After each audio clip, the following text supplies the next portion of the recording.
Hello, my name is Mary Wingo, and I am actually broadcasting from my house. So we're not like out trekking in the middle of nowhere today. We're actually I'm actually from my office. So what I want to tell you today, this is just so incredibly cool. I mean, you're not going to believe this. Okay, I believe I have determined that one of the most unstressed groups, it has to be one of them. I mean, okay, I'm not saying it's the most unstressed group because it's probably not the case, but one of the most unstressed ethnic groups that exist are probably the Shaur Indians, or we should say indigenous Shaur. Ecuadorians don't call the indigenous Indians like we do. So the indigenous Shaur in the southern part of the Amazon in Ecuador, and I believe also in Peru as well, northern part of Peru, southern Ecuador, northern Peru, and and I've been talking to a lot of really educated, smart folks that are of Shaur and Shaur people. And I've had some really interesting conversations, and I've had a chance. I mean, and again, this is superficial, but I've taken multiple samples, many multiple samples. And this is what I conclude. The Shaur are different than a lot of other indigenous groups. When I know, and of course, I do have, I believe it was my great grandmother who was 100% full Cherokee. And so I know a little bit about it. I know how, alcoholism affects the indigenous and almost everywhere it seems. And so I get down here, and I mean, I didn't know what to expect. And I notice, just talking to people, and I notice attending volleyball games because every community, I visit a lot of community, and one thing the people do almost every day is the men get together and the women, some of them come in and watch somewhere public. Usually the government has set up like a little volleyball court area.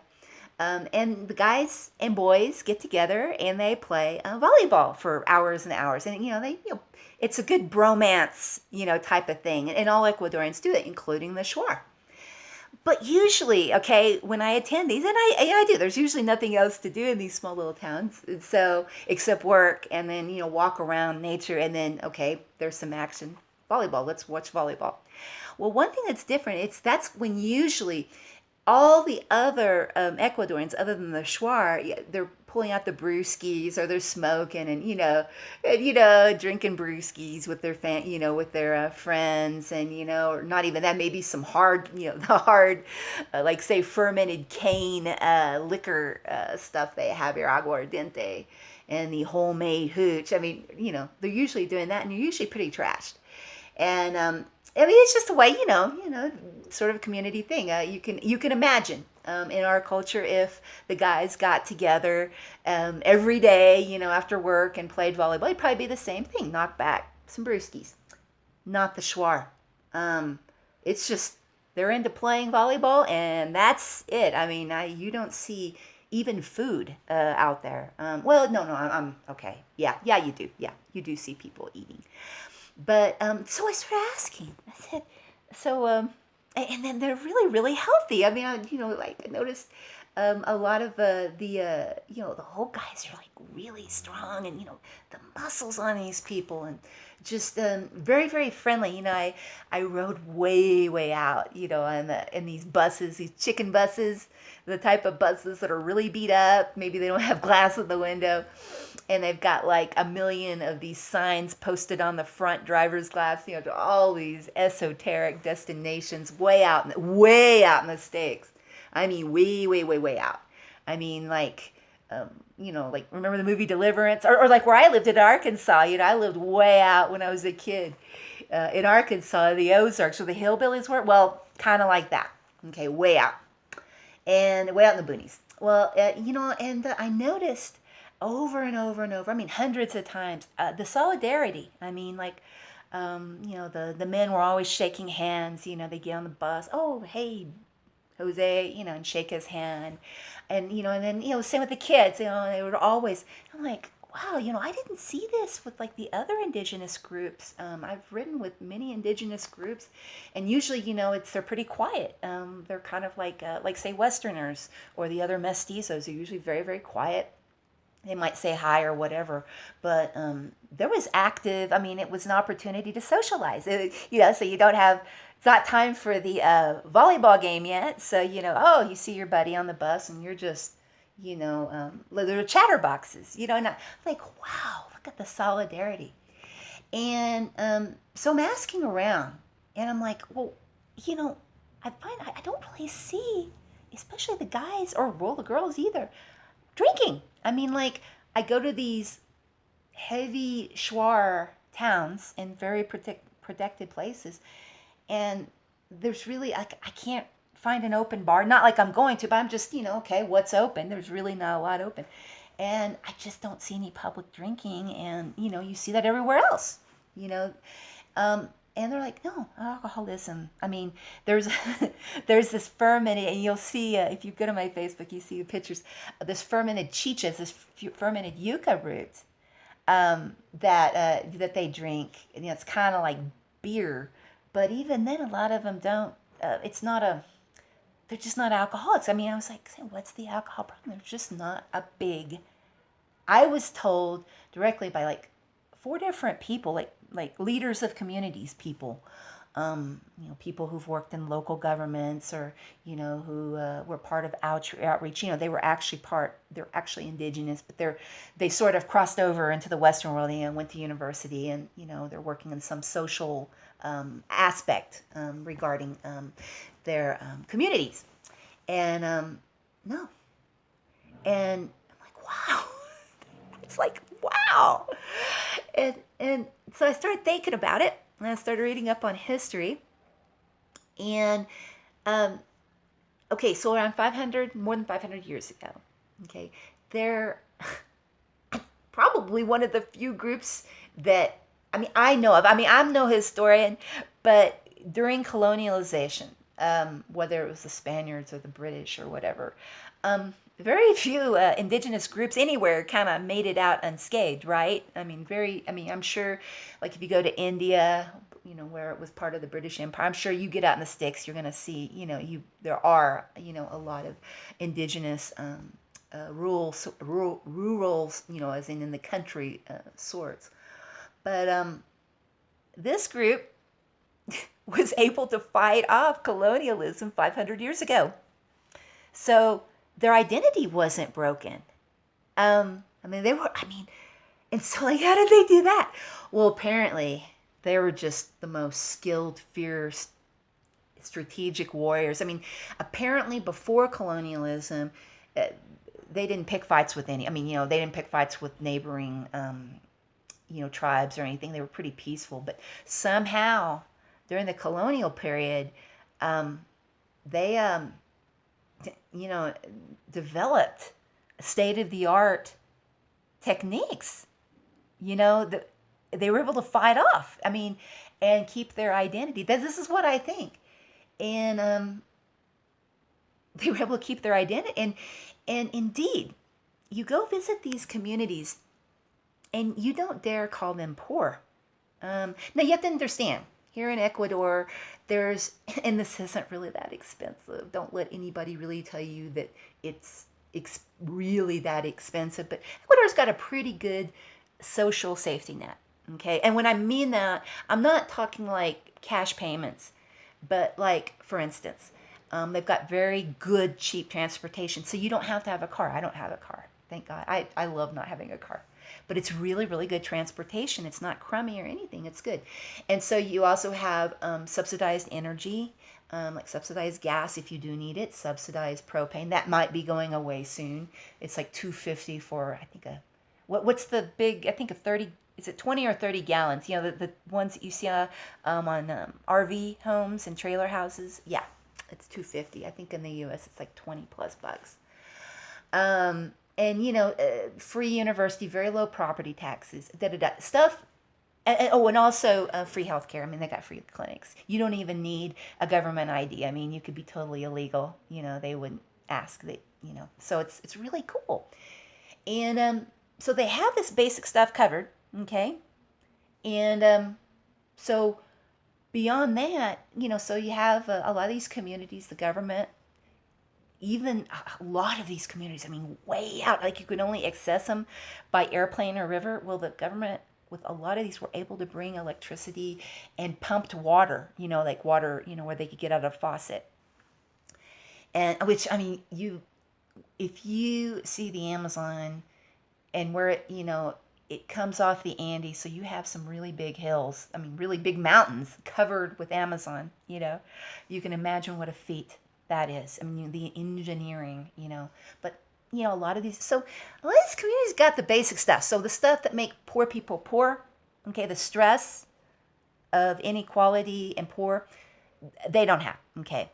And then they're, okay, so that's one stressor, because I'm looking, why are these people, they're like adapting really good, it like gives me hope for humanity, right?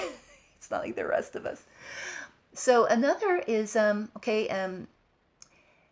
they move at a slower rate. A lot of these communities do not have internet or radio signal, or they may barely have TV, kind of depending where you're at, because you're talking deep in the sticks, over mountains. So they don't have access to the media like we do. They very likely don't have cell phone signals. If the government has brought in electricity, then they probably brought in landlines as well. So they might have landlines. I'm not sure, but usually that's how it's structured, but I'm not sure. So they're not exposed to the media. Ooh, this is interesting. And so they keep their own identity. They've got a flat social structure divided up. So it's basically, you've got these communities. It's not like this one huge giant, where you've got like, thousands of people. You've got these communities. They're like several dozen people, maybe 50, 60, maybe. And what it is like maybe 3 or 4 houses or huts, like those cute little thatch huts. Maybe 4 or 5 of those, and then the government usually builds like a school, a real simple school. Maybe there's a community building or something like that, or like what is it? Kind of like sort of like those like like carport. It's like those huge giant carports, where they can have like big get-togethers without being rained on. I forget what you call that, but they can play volleyball and all that. But otherwise it's pretty basic. And they may or may not have bus service. It may or may only be accessible by canoe or by airplane, like small aircraft, in which there's an airport in the region. But it's usually just groups of these. And from what I understand, the hierarchy's flat. You have a hired mayor. They call him his mayor, the chief, right? A typical Indian chief. I mean, it really is. It's just like the old school Indian chief. I mean, they do have the feathered hats, but I mean, they do. The guy looks like an alpha. Your typical. What you think of Indian chief. Really cool, and but he's elected, so it's totally democratic, and it's equal. Pretty much, no one wields power over another. And if someone kind of gets uppity, I have read, like say there's a Hatfield McCoy thing going on in a community, they'll just move out. They'll just go to another. And you have to understand, like a lot of these houses are like the thatched huts, or they look like shacks. And on my Facebook, you'll see, you'll see examples of this. But, I'm thinking like, man, well, of course, I'm from Arkansas. Okay, so there's a lot of shacks when I was growing up in Arkansas. I mean, really, there's a lot of parallels, except it's more developed than Arkansas was when I grew up in the 70s and 80s. But, yeah, it's just, so they're flat. It's a flat structure, and it's democratic, kind of a democratic elected thing.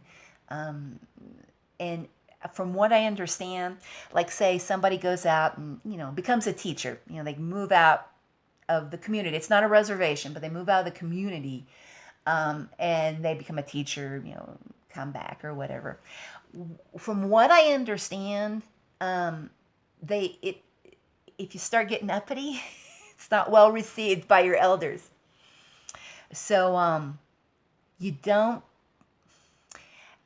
you know, kind of, the Shaur have a reputation being kind of stern and not, like really tolerating sort of the Western ways real good. You go and they're not really. That I find that is absolutely opposite. But you don't go in with this attitude, Fortunately, we have it. This attitude like, oh my God, look at these poor people. Oh my God, they don't have anything. And you go in with that pity type. These people are not poor. The children are incredibly healthy. The women the old men incredibly healthy. They preserve their culture, they didn't get crushed, and they live long lives, and they got the basic medical, basic transportation, basic electricity. I mean, they don't hardly use any. I mean, it's not like you need air conditioning. You really don't need air conditioning or at least in the Ecuadorian parts of the Amazon that I've been to. In no place do you need air conditioning. So you might, maybe a fan or something like that. But I was just like, and then here's another thing: the youth are adults. I mean, like by the time they're like 16 or 17, they're not acting like little kids. They're not, acting, all, giggly and, no, these are somber, look you in the eye and tell you their business and get business done kids.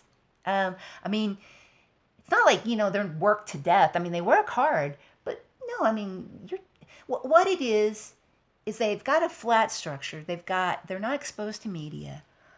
There is some junk food. They do import, the sodas and stuff, but it's not to the extent as the rest of us. They have a more pure diet. I mean, it's sad that, they have sodas and junk food and stuff that are imported, so they've got little tiny stores, so little outposts, so you can go buy something. But yeah, well, fair share of cookies and cakes and stuff like that. But it's still not as much. And kids are real responsible and they're real happy and they get along with each other. And, they're real clean except when they're being little rugrats and they're playing in the mud. And, that's when it kind of looks a little bit third world. I got some pictures. Oh, wow, look at those poor dirty. No. The adults are all clean, with iron shirts and stuff. I mean, super, super sharp, But no, it's the kids that are playing in the mud. And they're just playing all the time. And you talk about neighborhood watch. Oh, here's another thing. Because you're where people perceive each other as equals, you're going to love this, okay? They don't really lock anything up too much. Okay, so you have these shacks. Again, go look at my Facebook and you'll see these shacks, which I believe, I was going to say about that, I believe that they can be disassembled. They look like modular sort of housing, and it looks like you could just pull the nails right out, and if you got angry and you could just haul it off, just in a truck, and reassemble in probably a day or two. So I don't think they're shacky as much as they're quite ingenious modular mobile housing, so if you do need to move, you can move easy, although it kind of looks rough and crude from the outside. The engineering, they got to figure it out. They've lived in this region for thousands plus years. So, I mean, they're going to know how the architecture works, right? They're going to know what works, right? So they have, what else? Oh, I was going to tell you. Okay. And so, yeah, the children are very adult-like. They don't have the media. They don't they're not like too badly addicted to their phones and devices because, they just don't have the internet. And So there's not as much taxation on their frontal lobe. The planning, the scheming, always being busy, burning the candle at both ends. No, no, no. I mean, um, the thing, see, they've got this thing down pretty good. Um, you do go in their houses and you do notice, there's no stuff. I mean, I, and then, of course, I'll like walking past, how's that, if the door's open, I'm like, what, they don't like have any furniture. And you're thinking, oh, they're so poor. Well, if they wanted furniture, they build furniture, because there's plenty of, if they need it, they can get it because, there's plenty of stuff they make. There's plenty of things to be attained. But it's part of their culture. And they don't have windows. And I asked, what, or they don't have glass in their windows. It's just open. And they don't, like I said, lock their stuff up. Unlike most societies, right, including ours, including other parts of Ecuador, including here Cuenca, which is a very low crime place. It's like almost no murders and, very low crime.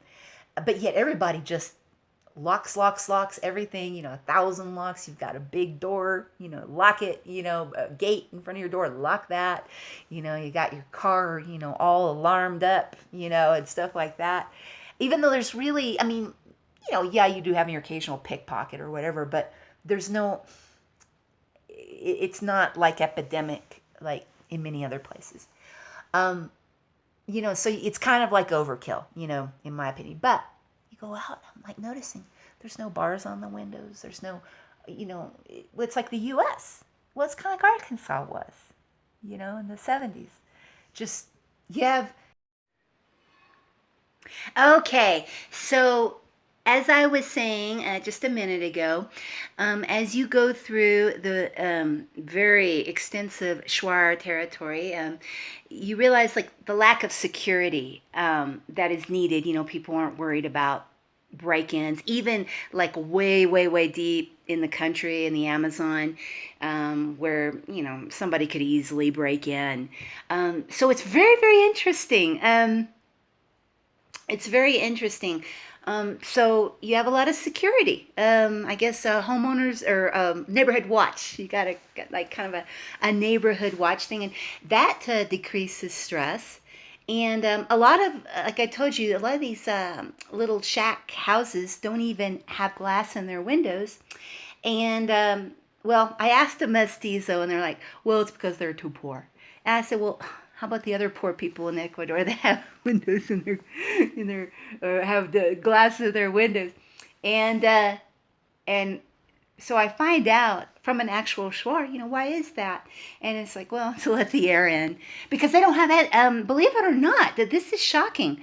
There really isn't that bad of a buggy problem. So most of the windows do not have screens if they've got windows, and then in the jungle you will see windows without glass, and they have basically shutters. So like at night, because animals will crawl in. And so, they might want a little privacy at night. So they shut the shutters, and so it looks like a solid wall from the outside. It just looks like, it's very interesting. But yeah, and so let's see what other. Because, and I can't say this with 100% confidence, but I could probably say it with 75% confidence. The food that they eat, apart from some of the junk food that they import in, is a lot healthier, a lot purer, a lot fresher.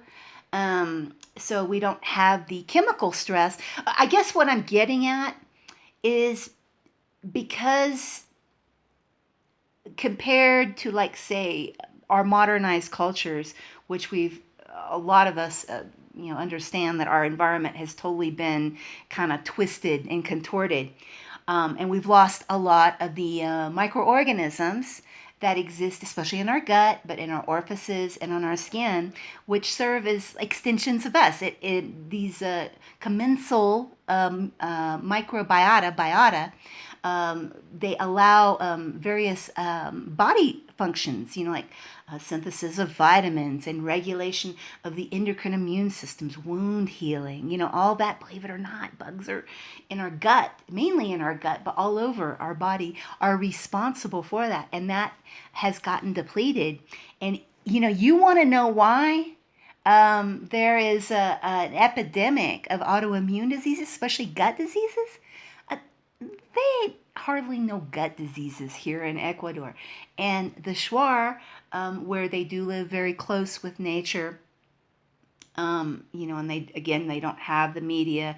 They do go into town. There are buses and canoe taxis and airplanes, which really aren't that expensive. I think they're like $40 a ticket, I've been told. Little baby tiny airplanes that go in. So what I am inferring is probably their their microorganisms that have evolved with us as humans over, probably, between 100,000 and 1,000,000 years ago. I'm guessing these populations of friendly bugs on and within us are more intact, okay? I'm telling you, the people are healthy. you know, the, and then finally, now there is, sadly to say, in parts of the Amazon, a lot of deforestation. So there's probably some sort of stressor associated with that. Maybe, I don't know. I'm just, because you have to visit the Amazon to know what I'm talking about. It is such a system. And, you start throwing that system off, everything kind of gets haywire downstream. But, and then finally, there is not the level of pollution. They are in the sticks. And a lot of this is virgin jungle. And they're not, because, okay, you'll like this. Because they are so money challenged, you're just not going to find the plethora of Clorox and Lysols and whatever. You really, honestly, you just don't need it probably 99% of the time. And again, maybe in an operating room or, a dentist's office, you've got open holes in your body. Yeah, you're not going to, want to be, swishing around in dirt. But other than that, they're what appears to be exposed to a lot less pollution. So other chemical stressors, as well as,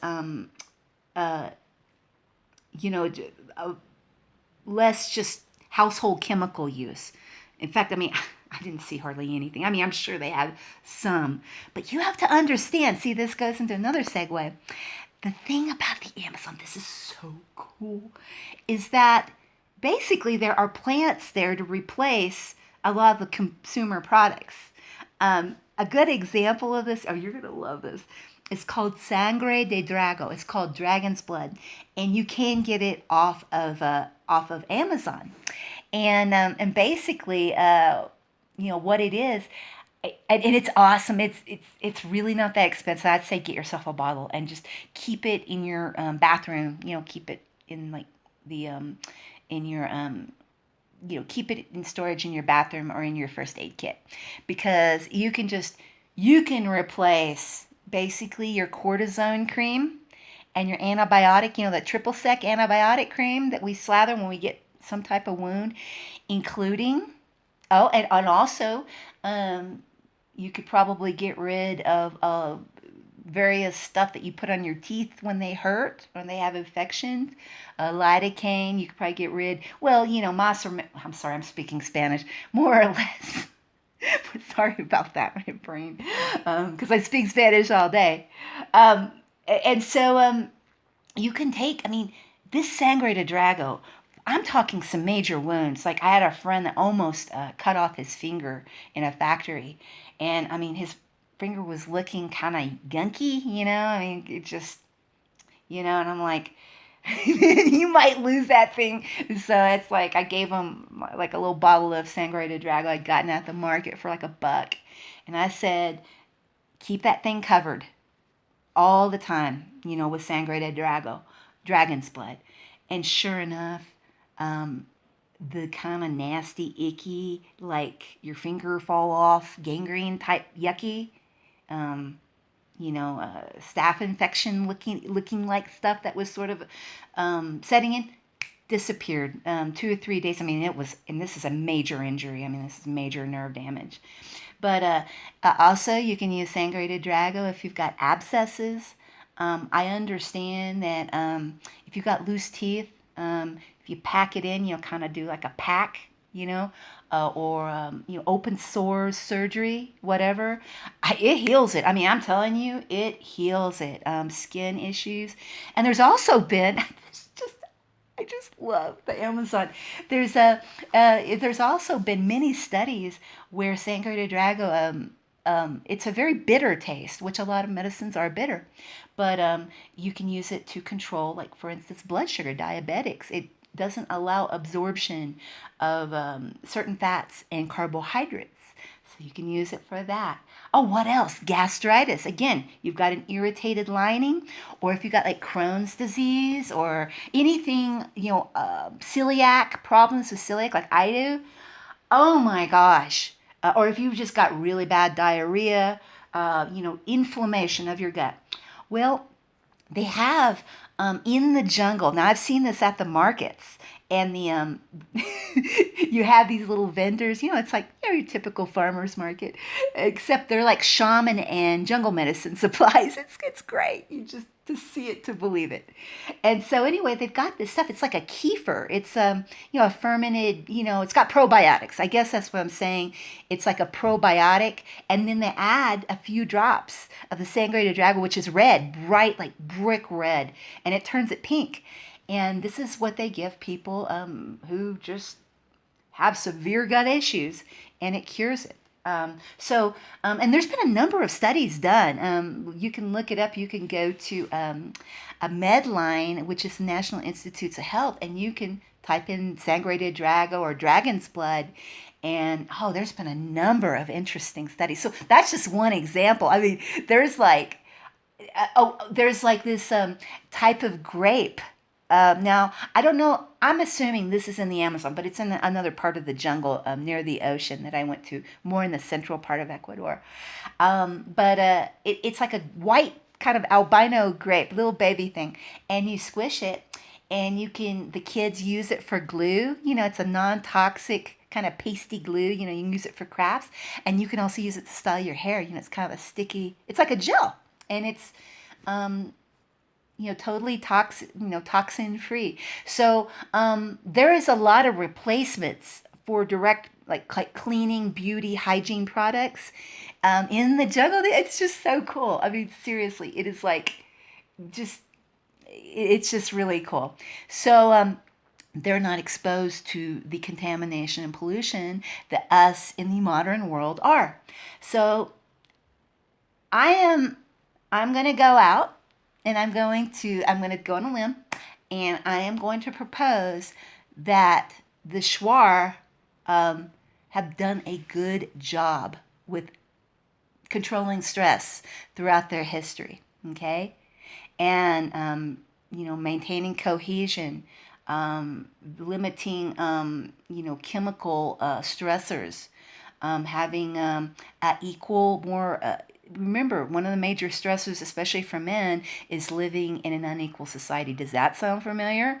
And so as a result, because they become engineers of the jungle, and it's, again, nothing's perfect. There's a lot of slashing and burning for reasons.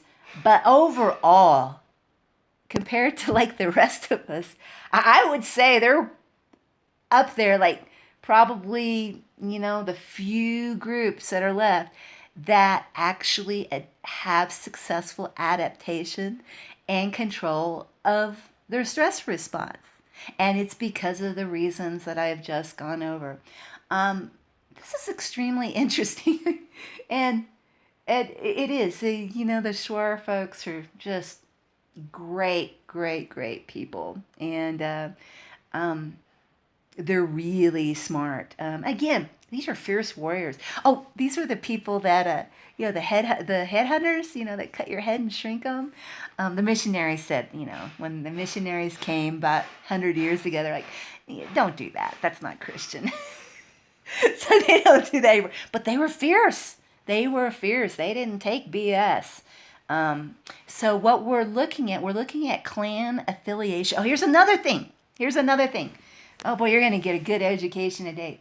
We're looking at very close, again, support group, clan affiliation, lots of high fives on the bus, just really close network.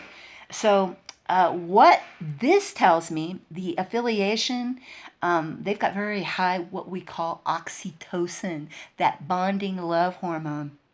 It's obvious. I mean, but let me tell you something. When we have that special fuzzy feeling where we feel protected and secure, kind of like we felt hopefully with mommy, that's when we get our first programming and release. It can be programmed. Oxytocin, very, very old hormone. A lot of plants and other animals, microorganisms, utilize this hormone. It's very, very old. Different purposes, maybe. But for us higher mammals, it is bonding. It's called the love hormone, bonding hormone. So these people love hard. Oh, God. They're just natural lovers of life. But what it is, it's high oxytocin and possibly vasopressin in what these hormones do. Okay, so you get a spike when you have really good social cohesion and affiliation. And what that does is what does that do? That inhibits the fight or flight response. It's a potent mediator of the stress response. So, we should be proud. We should be learning. We should have some of these people come teach at our medical schools, our physicians on how to manage stress. I'm not kidding. I'm like, I will. Like I said, I've made some friends with those who have gone out of the community, gotten education. So usually social workers, usually very caring people, very, very caring about their community.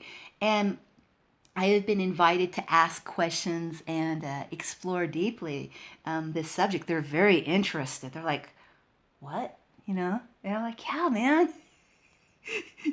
You guys got your ducks in a row. You're actually successful human race. You're successful. So, and they're like, wow, yeah, I guess we are. They didn't realize it. I had to explain it. They realize it. So I'll be finding out more about this really interesting group of just great folks. Really, really great folks. Just solid. And I will say, probably the most handsome men I've ever seen in my life. I'm like, wow, So apparently now I have read through a historian. I don't know if this is exactly correct, but I have read that at a point in time, way in the past, there was a gender imbalance where there were more men than women. And and this is just Darwinian. I'm just kind of throwing this out here. But, and the women, there are some very, very pretty women that, don't get me wrong. I mean, beautiful people. They really are. But I'm sorry, the women, I mean, as beautiful as they're nothing against the Adonises. And what I'm guessing is the way back when, they're more equal now. From what I understand, they're more equal now. But way back when, I guess women had their pick, and they could pick the hunkiest, strongest guys. I mean, some of these guys have got arms like Popeye. I mean, and they're not working out. I mean, I realize they do manual labor, but there's something genetic about. I mean, these guys are ripped muscles. And the other indigenous groups I've seen, they could be in shape, but just ripped muscles, and I've just never seen it. I mean, these are just natural. It's just natural. And so I'm assuming that the women had some selective advantage. Like, you're cuter than him. So ugly guys didn't make the guy. I mean, I'm just, that's probably what it is. And there's also, like I said in my other video, a deep respect for women. I think, and again, I did read, where women were in shortage at one time. They became very, very respected. They were treated, very, and that is very true. I mean, these the most respectful of women, and it's very, like I said, it's very, again, you don't have that hierarchy, um, so although it might be in theory, well, I can't really exactly say it's truly patriarchal. I don't know. I think it's pretty equal. It looks fairly equal to me. I can find out more, but anyway, I need to stop talking. We could go on probably another couple hours. What I found, but let me tell you, Ecuador is just a wonderful place. It's enchanting, enchanting, and if you can visit, just save up your money and visit. Okay, well, that's all I have to tell you. Thank you, and enjoy these videos.